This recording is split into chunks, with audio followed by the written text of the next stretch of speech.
দর্শক, পাকিস্তানে ঢুকে খুঁজে খুঁজে জঙ্গিদের মারছে ভারতীয় গুপ্তচর সংস্থা। দাবি ঘিরে শোরগোল পড়ে গেছে পুরো পাকিস্তান জুড়ে। দেশ জুড়ে চলছে টার্গেট কিলিং। অজ্ঞাত হামলাকারীর গুলিতে ঝাঁঝরা হচ্ছেন নিরীহ নাগরিকেরা। আর পর্দার আড়ালে থেকে সব কিছু পরিচালনা করছে ভারতীয় গুপ্তচর সংস্থা রিসার্চ অ্যান্ড অ্যানালিসিস উইং বা র। নতুন বছরের শুরুতেই নয়াদিল্লির বিরুদ্ধে বিস্ফোরক অভিযোগ আনল পাকিস্তান। যদিও একে ইসলামাবাদের অস্বভাবসিদ্ধ মিথ্যাচার বলে উড়িয়ে দিয়েছে নরেন্দ্র মোদী সরকার। সম্প্রতি দেশের ভিতরে চলা একাধিক হত্যাকাণ্ড নিয়ে মুখ খোলেন পাক বিদেশ মন্ত্রকের মুখপাত্র মমতাজ জোহরা বালুচ। তিনি বলেন, একাধিক অপহরণ ও খুনের ঘটনায় নয়াদিল্লির গুপ্তচর সংস্থার জড়িত থাকার প্রমাণ পেয়েছি।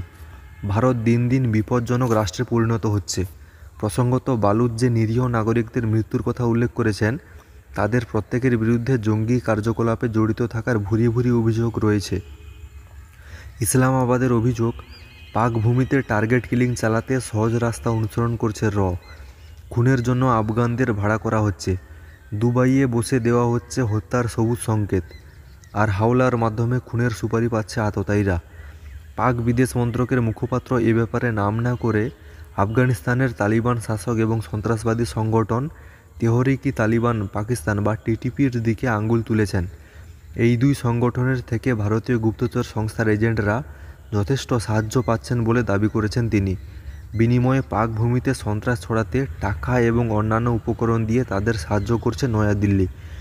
পাক সংবাদ সংস্থা দ্য ডন এবং দ্য এক্সপ্রেস ট্রিবিউনের প্রতিবেদনে দাবি করা হয়েছে, গুপ্তচর সংস্থা রয়ের টার্গেট কিলিংয়ের পুঙ্খানুপুঙ্খ খবর রয়েছে প্রধানমন্ত্রী নরেন্দ্র মোদীর কাছে। তার নির্দেশেই চলছে হত্যাকাণ্ড। এ ব্যাপারে জাতীয় নিরাপত্তা উপদেষ্টা অজিত দোভালের ভূমিকার কথাও সেখানে ফলো করে লেখা রয়েছে।